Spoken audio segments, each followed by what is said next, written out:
Hello दोस्तों, आज हम बात करने वाले हैं इंडिया के सबसे डेंजरस, सबसे कॉम्प्लेक्स और शायद सबसे एम्बिशियस रेलवे प्रोजेक्ट के बारे में। ये प्रोजेक्ट है ऋषिकेश कर्णप्रयाग रेल लाइन। ये रेल लाइन उत्तराखंड के पहाड़ों के लिए एक ड्रीम प्रोजेक्ट है और किसी भी डिजास्टर के समय ये प्रोजेक्ट एक लाइफलाइन साबित हो सकता है। ये एक 125 किलोमीटर की रेलवे लाइन है जो कि रेल विकास निगम के अंडर डेवलप हो रही है। शुरुआत में इसकी लागत लगभग 16,000 करोड़ रुपए थी, लेकिन अब ये लागत बढ़कर 39,000 करोड़ रुपए तक पहुंच चुकी है। ये रेलवे प्रोजेक्ट उत्तराखंड के कुल 5 जिलों को आपस में जोड़ेगा, जिसमें देहरादून, टिहरी गढ़वाल, पौड़ी गढ़वाल, रुद्रप्रयाग और चमोली डिस्ट्रिक्ट शामिल हैं। ये रेल लाइन ऋषिकेश से शुरू होकर कर्णप्रयाग चमोली पर खत्म होगी। इस प्रोजेक्ट को दुनिया के सबसे कठिन इंजीनियरिंग प्रोजेक्ट में से एक माना जा रहा है, क्योंकि 125 किलोमीटर के सफर में से 105 किलोमीटर लगभग 85% हिस्सा जमीन के अंदर नीचे सुरंगों से होकर गुजरेगा, जिसमें कि 16 से ज्यादा मेन टनल्स बनाई जाएंगी। इसके 12 स्टेशन होने वाले हैं।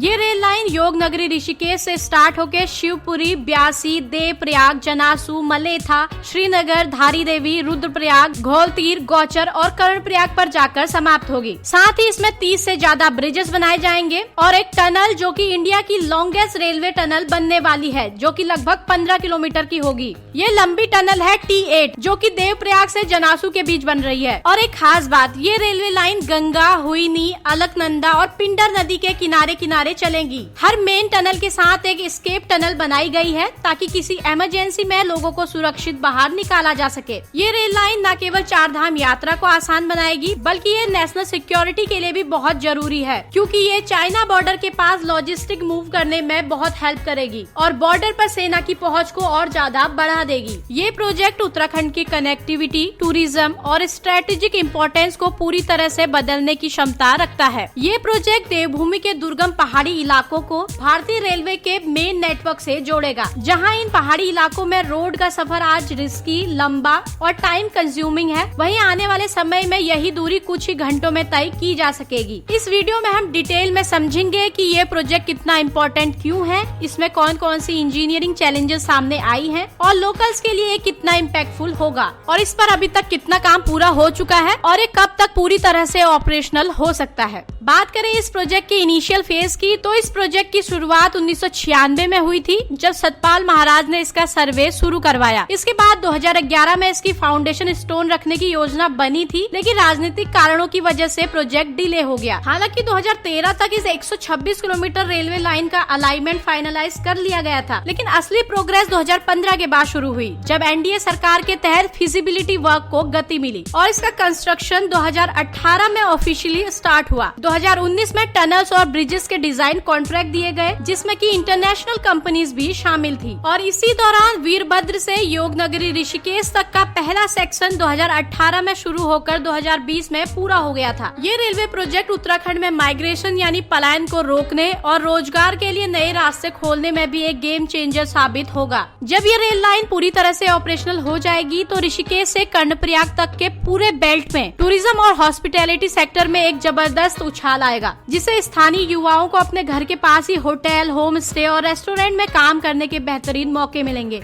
इसके साथ ही पहाड़ों में पैदा होने वाले ऑर्गेनिक फ्रूट्स, वेजिटेबल्स और ग्रेन्स को अब कम खर्च में सीधे शहरों के बड़े मार्केट्स में भेजा जा सकेगा, जिससे किसानों की इनकम बढ़ेगी और खेती के प्रति लोगों का रुझान फिर से बढ़ेगा। रेलवे स्टेशनों के आसपास नए प्रोसेसिंग यूनिट और वेयर हाउस बनेंगे, जिससे न केवल लेबर बल्कि मैनेजमेंट लेवल पर भी भारी मात्रा में डायरेक्ट और इनडायरेक्ट एम्प्लॉयमेंट जनरेट होगा। और साथ ही अच्छी कनेक्टिविटी और बेहतर सुविधाओं की वजह से रिवर्स माइग्रेशन भी होगा, क्योंकि लोगों को अगर अपने गाँव के पास ही कमाई के साधन मिलेंगे तो वे शहरों की भीड़ भाड़ को छोड़कर वापस अपने गाँव में बसना पसंद करेंगे। और बात करें इसकी चैलेंजेस की, तो ये इंडिया के सबसे टफ रेलवे कंस्ट्रक्शन में से एक है, क्योंकि सबसे बड़ा चैलेंज हिमालय खुद है। हिमालय दुनिया का सबसे यंग माउंटेन है, यानी कि ये पूरी तरह स्टेबल नहीं है। यहाँ की चट्टानें लगातार शिफ्ट होती रहती हैं। इस वजह से टनल बनाना बहुत रिस्की होता है, क्योंकि किसी भी समय टनल के ढह जाने का खतरा बना रहता है। दूसरा बड़ा चैलेंज है एक्सट्रीम टनलिंग। इस प्रोजेक्ट में मेन और एस्केप टनल मिलाकर 200 किलोमीटर से ज्यादा खुदाई की जा रही है। अभी तक टनलिंग का काम लगभग 95% तक पहुंच चुका है, लेकिन इसके दौरान कई सीरियस समस्याएं सामने आई हैं, जैसे पानी का अंदर आना, गैस पॉकेट्स मिलना और कई बार अचानक चट्टानों का फटना। तीसरा बड़ा चैलेंज है उत्तराखंड का मौसम। ये पूरा इलाका लैंडस्लाइड, लैंडस्लाइड, हैवी रेनफॉल और क्लाउड बर्स्ट के लिए जाना जाता है। कई बार तेज बारिश ही कंस्ट्रक्शन साइट को नुकसान पहुंचा देती है और काम रुक जाता है, और 3 से 4 महीने तक चलने वाली बरसात भी मेन रुकावट है। चौथा रिस्क है अर्थक्वेक का। ये एक हाई भूकंपीय क्षेत्र में आता है, इसलिए टनल और ब्रिजेस को इस तरह से डिजाइन करना पड़ता है कि वो भूकंप के झटकों को सहन कर सके। पांचवा चैलेंज है लोकल इम्पैक्ट। भूमि अधिग्रहण, घरों में दरारें आना और गाँव पर असर, इन सब कारणों से हजारों लोग किसी न किसी रूप से इस प्रोजेक्ट से प्रभावित हुए हैं। छठा चैलेंज है लॉजिस्टिक। भारी मशीनों और कंस्ट्रक्शन मटेरियल को पहाड़ों तक पहुंचाना अपने आप में एक बहुत बड़ी चुनौती है। पतली और घुमावदार सड़कें और गहरी घाटियों के बीच काम करना प्रोग्रेस को धीमा कर देता है। और आखिर में जो सबसे बड़ा चैलेंज है वो है इसकी लागत। इस प्रोजेक्ट की शुरुआती लागत करीब 16,000 करोड़ रुपए थी, जो अब बढ़कर 39,000 करोड़ रुपए तक पहुंच चुकी है। अगर बात करें इस प्रोजेक्ट की करंट प्रोग्रेस के बारे में, तो ये प्रोजेक्ट अब एक एडवांस स्टेज पर पहुंच चुका है। ओवरऑल काम का लगभग 75% हिस्सा पूरा हो चुका है। सुरंगों का काम करीब 95% तक कंप्लीट हो चुका है। कई मेजर टनल्स लगभग अब बनकर तैयार हो चुकी है। इसके साथ ही कुछ सेक्शन में ट्रैक लेइंग शुरू हो चुकी है